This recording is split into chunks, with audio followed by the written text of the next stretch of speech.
참 예수님, 오늘은 8월 8일 성 도미니코 사제 기념일입니다.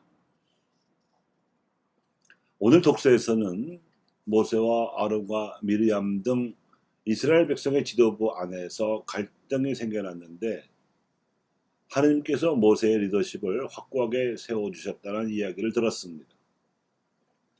모세는 하느님께서 직접 세우신 이스라엘 백성의 지도자로서 이집트에서 백성을 무사히 탈출시켰고 시나이 광야에서 40년을 지내는 동안 그들의 노예 근성을 근절시키고 하느님 백성으로서 지도하는 등 하느님께 충실하였기 때문입니다. 반면에 모세를 시기했던 미르암은 나병에 걸리는 벌을 받았는데 모세가 기도해서 이래 동안의 격리 후에 다시 깨끗하게 나왔습니다. 미리암이 모세와 갈등을 빚었던 원인은 모세가 에티오피아 여인을 아내로 맞아들였기 때문이었는데 하느님께서는 이 혼인으로 인해 모세의 믿음이 흔들리기는커녕 오히려 에티오피아인들 사이에서 하느님께 대한 믿음이 퍼져나가는 계기가 되리라고 여기셨던 것 같습니다. 이스라엘을 통해 만민을 구원하시려던 하느님의 섭리는 유다인들 사이에서만 순수한 혈통이 보조되는 것보다는 당신께 대한 믿음의 혈통이 퍼져나가는 것을 더 중시하셨고 오히려 유대인이었던 제자들 안에서 믿음이 흔들릴 모습을 더 염려하셨다고 볼 수 있습니다. 오늘 복음에 보면 예수님께서 위험에 처한 제자들을 구하시려고 물 위를 걸어서 제자들에게로 오셨고 이를 본 베드로는 처음에는 유령인 줄 알고 놀라다가 호기심이 생겼는지 자신도 물 위를 걸어보겠다고 청했지만 물속에 빠지고 말았습니다. 예수님께서는 제자들의 탄 배가 맞바람을 맞아 위험에 빠진 것을 아시고 그들을 도우러 급히 오시느라고 물 위를 걸어오셨지만 베드로는 예수님의 이런 믿음과 마음을 짐작하지 못하고 그저 물 위를 걷는 스승이 신기하고 부러워서 물 위를 걸어보려 했을 뿐이었습니다. 이때 예수님께서는 베드로를 이렇게 야단치셨습니다.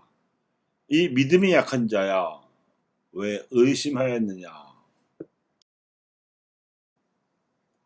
물 위를 걷는 일은 기적이었고 모든 기적은 하느님께서 인간을 도우려 하실 때 일어납니다. 따라서 하느님의 도우심을 청하는 인간의 태도는 절박해야만 기적이 이루어질 수 있고 또 자신이 할 수 있는 노력을 다하는 진정성도 곁들여져야만 기적이 제대로 도움이 될 수 있습니다. 그러나 빵의 기적으로 배고픔을 면한 군중이 예수님을 임금으로 모시겠다며 쫓아온 일을 보더라도 절박하지도 않고 진정성은 더욱 없이 하느님께 도우심을 청하는 사람들은 예나 지금이나 허다히 많고 또 허다한 만큼 응답을 받지 못합니다. 하느님의 도우심을 청하고자 하면 우리 자신도 가장 소중한 몫을 내어 놓아야 합니다. 그것이 삶의 봉헌입니다. 하나밖에 없는 자신의 소중한 삶을 걸고 절박하고 진정성 있게 청원하는 것을 일컬어서 정성이라 합니다. 이러한 기도 자세는 하느님의 개입을 이끌어내기 이전에 우리 자신의 인생을 바꿔놓습니다. 가치관이 정화될 뿐만 아니라 대인 관계도 깨끗해지기 때문이며 세상 일을 하는 처신에 있어서도 방향이 뚜렷해지기 때문입니다. 세상 사람들의 평판에도 휘둘리지 않게 됩니다. 그리 되면 굳이 하느님께서 개입하시지 않아도 변화된 우리 자신으로 말미암아 웬만한 청원이 채워질 수 있습니다. 그런데 자신은 변하지 않으면서 청원만 하는 기복신앙의 자세로는 아무것도 바뀌지 않습니다. 그러므로 우리는 절박한 심정으로 진정성 있게 하느님께 청해야 합니다. 오늘 교회가 기리는 성 도미니코는 가톨릭 신자들의 기도 생활에 지대한 영향을 미친 인물입니다. 그는 수도 생활과 사막 활동을 적절하게 조화시킨 영성 생활을 실천하고자 수도회를 설립했습니다. 수도자들이 청빈, 정결, 순명의 복음 삼덕에 대한 서원을 하고 관상 생활을 지향하는 것까지는 당대의 여느 수도회와 다름이 없었지만 이 도미니코 수도회의 특징은 수도자들이 주님의 말씀을 공부하고 충실히 설교 준비를 하도록 교육에 힘썼다는 점이 달랐습니다.